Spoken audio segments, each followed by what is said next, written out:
I was always impressed with her in-ring abilities, and I was, like I said, it was just shocking whenever she got released. So, like I said, it's a shame that I won't get to look at her, at least on a WWE television. It's a shame that, in a women's division that, the whole women's revolution thing, which apparently Emma did start, and, they're trying to revamp it, bring it to relevance, and a girl, like Emma could do that, and you just let her go. So, right. Tough times for Emma.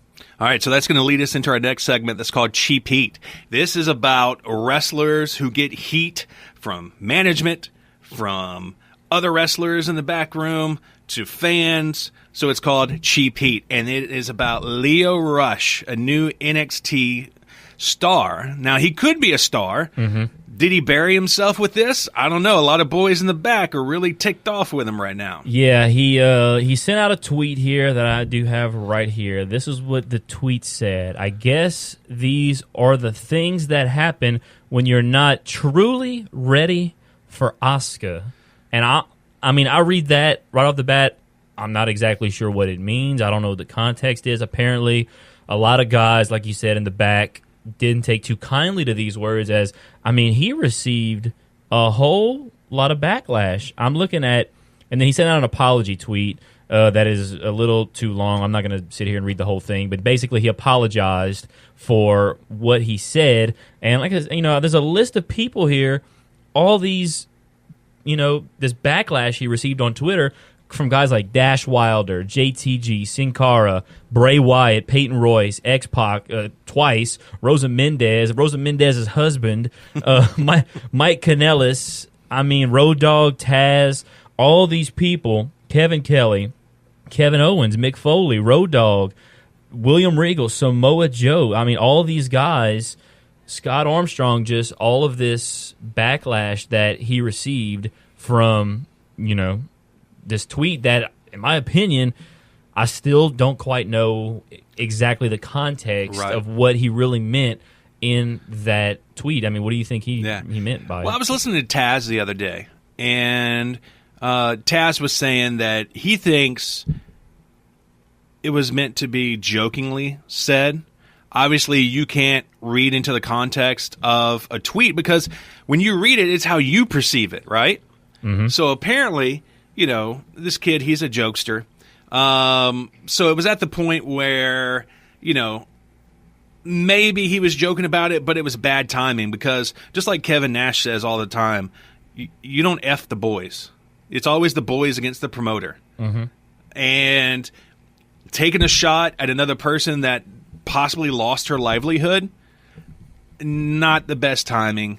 He's young, so obviously, he's not going to be the smartest cat in the world when it comes to timing on stuff like that. But another thing that I found interesting on his apology tweet, at the very end, he says, "On the behalf of myself and the WWE, we wish them all good luck." What are you doing? You're not speaking for the WWE. You're an NXT wrestler that just got signed. You're 22 years old. You don't speak for the WWE. And it's like, the whole Twitter thing, in pro sports, not just wrestling, but in football, basket, whatever pro sport, they talk about the things that these athletes tweet, and, you got to think twice before you hit that send button. I forgot what sports an analyst always said, hey, think before you hit that tweet button, and apparently Lio Rush should have thought before he hit that tweet button, and now he's receiving backlash. And, as far as the long-term effects of it, we don't know yet, but the short-term effects so far have not seemed very good for Lio Rush. Right. He has a ton of talent.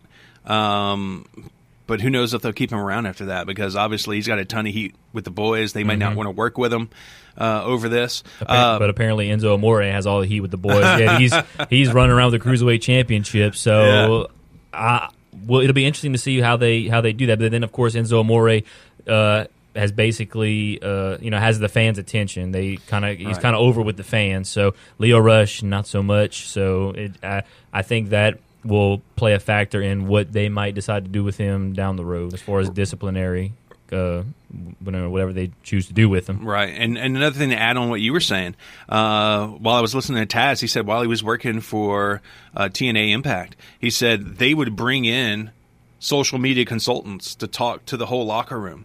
And that was one of the things they said. Look, before you send out this social media blast, whether it's Facebook, Twitter, anything like that, write it, hang on to it for 3 hours, right? Yep. Obviously, you may be ticked off when you're writing it, or you may want to voice your opinion on it, but in 3 hours, you may think, okay, this is bad for my brand. I really shouldn't put this out. So that was pretty interesting that Impact would do that for their wrestlers, because social media is huge with everything these days. Yeah. And like you're saying, it can make or break you. Exactly. Which brings us into our next story. Yes. The Miz and Baron Corbin, of course, right now slated for a match at Survivor Series. The U.S. champion Baron Corbin taking on the Intercontinental champion The Miz. And The Miz took to social media to, well, he had a few words for Baron Corbin. Baron Corbin, I just got your message. I've been really busy this week, but I gotta say, it's the best promo I've ever seen you cut. It's amazing because when I cut my best promos, it's in front of thousands in attendance and millions watching at home on a big camera in a WWE ring, while your best promo is on an iPhone on social media. So listen up, Twitter tough guy. This isn't about Raw and Smackdown supremacy for me. This is about making the Intercontinental Championship the most prestigious and honorable title in all the WWE. I bust my ass day in and day out to make that title relevant, while the United States Championship is working overtime to make its holder relevant. See, I've heard all about you in the WWE ring, how talented you are, but to me, you're just another generic big man who will be gone in 2 years while I'm carrying this show for the next 10. And if you ever talk about my pregnant wife again, I'll knock your teeth down your throat. Wow. Yeah, so Miz definitely not holding back in his thoughts there for Baron Corbin. And I believe Baron Corbin might have actually responded to that. Let's see if I can maybe pull that up. I'm not sure. I like that part where he was like, you're just a generic big man. It's Yeah. going to be gone in 2 years. This could be, I think this is the response right here. Or maybe this is That's the original. Oh, that was the original. Yeah, right that's here? the one that brought it on. That's where he said, maybe you should go back home and play dress up with your pregnant wife. Oh, wow. That's what brought that out. Yeah, so this is apparently getting personal, and I'm not sure if they're breaking kayfabe or not here. Do you want me to go ahead and play this one let's right do it. here? I haven't heard that one. We're going to play this one here. Apparently, this is the response to The Miz, that one we just heard. I saw what you said, man, and I want to apologize. I didn't need to bring your wife into this. I didn't realize how touchy of a subject it would be for you, but I understand it. I understand that when you have to live in the shadow of someone like her, or you need her to protect you from the big bad bullies in the world, and now she's sitting at home, that's hard. I understand that, so I apologize. And you talked about relevance and making your championship the most relevant thing, and when someone like your wife is begged to come out of retirement to make you and your career relevant again, I understand your anger and your frustration, so I apologize. I also want to tell you congratulations. A baby girl, man, that's a great thing, and it's going to be such a cool experience the first time she looks up at you and calls you daddy. Just like at Survivor Series, when I beat you into nothing and you look up and you call me daddy. Oh, wow. Yeah, and you know what? This is, like I said, both are not holding back anything. I really like this. I like how they're hyping this match up, a match where when it was first announced by Kurt Angle last Monday, or 2 weeks ago actually, you see The Miz versus Baron Corbin, title, champion against champion, and I'm like, I don't know. I mean, how can they hype this up? Because they're not on the same show, and, then you had the whole Under Siege thing where SmackDown took over, and now you have this social media platform where they're going back and forth, and Miz is dropping F-bombs, and, I mean, it's absolute chaos, because the good thing about social media is they can do that and get away with it. They can't get in trouble for doing it on WWE TV. So this is allowing these two guys to really hype up this match. And hey, look, I'm a little more excited for this match than I initially was. So far they're doing a good job of hyping this match up, and it'll be interesting to see how else they hype this match up in the next couple of weeks. Yeah, we were talking about this earlier this week. So where do you stand now? Do you think it's a work, or do you think it's a shoot? I think that's the thing. It's so tough to really tell. I mean, you can make a case for both. I mean, because somebody finally said, all right, let's be smart about this. Y'all can use Twitter to go back and forth. But then again, I really don't know. The fact that The Miz dropped the F-bomb really kind of turns it into a whole thing because, I mean, on any other – because the thing about Miz's Twitter account, in his name or anything, doesn't mention really WWE or anything. So I don't know if that is his account because I don't know how WWE handles their superstar Twitter accounts and all that stuff, but I have a feeling, honestly, if I had to guess, I think it's a work. I don't think it's legit. I think it's just, they're just trying to build up a match that nobody was really interested in and probably has a lot more interest in it now. Right, and I'm kind of with you too. I think it's a little bit of both. Obviously, The Miz loves his wife, and I think because in the beginning of The Miz's promo, you've heard the stuff that he said thousands of times about making his title the most relevant title in the WWE and how this person's going to be gone and he's going to be there for the next 10 years. And then he switches it from 0 to 100 when he drops the F-bomb, says, if you ever talk about my wife again. I wonder what Corbin thought when he saw that. And when you go back to Corbin's response, it's double-handed. He's doing the, I'm going to apologize and wish you good luck on your pregnancy, but at the same time, you can tell I'm not really apologizing. I'm being a jerk. But if it came down to being a true shoot, when they meet and The Miz has to say what he said to Baron Corbin's face, that will be bad because Baron Corbin is a Golden Gloves champion. And he was an Olympic boxer.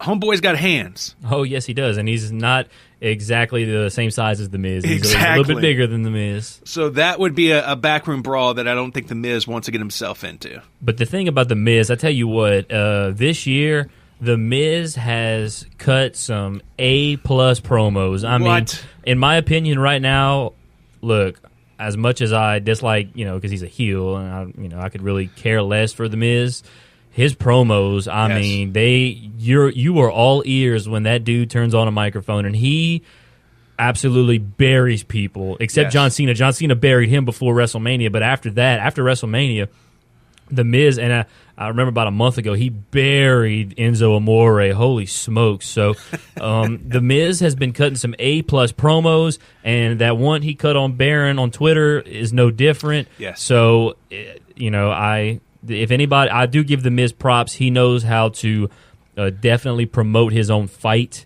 So as a heel, and I think he's money for WWE because he can do that. He has the best mic skills probably of anybody on the roster right now. So it's going to be interesting to see how this plays out on WWE TV because I have a feeling we may see, whether it be Miz and Corbin interact on a Raw or SmackDown between now and Survivor Series, or the whole SmackDown roster comes back, or the whole Raw roster invades SmackDown. Something's going to happen, and it's very exciting because this build-up to Survivor Series, honestly, is just getting better and better. Right, and we've been hearing for a long time that the WWE is persistent in pushing Baron Corbin. So what better way than, to go outside the confines of the WWE, like you're saying, and make this look like a total shoot. And it's a work. And it wasn't too long ago where, they were saying Baron Corbin was in the doghouse because he dropped the Money in the Bank briefcase like that. Yeah. So, but to Jinder Mahal of all people. And so, but then he goes on, wins the U.S. title from AJ Styles, which he didn't pin. He didn't pin AJ. Who was the other guy in that match at the time? It was, I can't remember right off the top of my head. It was a triple threat they had, and Baron pinned the third member of that match. It was Kevin Owens, maybe. It might have been Kevin Owens. I can't remember off the top of my head. He didn't pin AJ for the title. And speaking of AJ, he has the title shot coming up, which, if you want, we can go ahead and jump into the preview of Raw and SmackDown for this week. The Raw preview is going to kick off tomorrow. It's going to be Miz TV kicking off Raw in Manchester with special guest Kurt Angle. So now after, the whole thing with Stephanie McMahon last week. We get Kurt Angle's comments on that. Jason Jordan and Elias to battle in the first ever guitar on a pole match. I don't know exactly how that's going to work out. Maybe I'm thinking the guitar will be on top of the pole. Whoever grabs it first can use it as a weapon.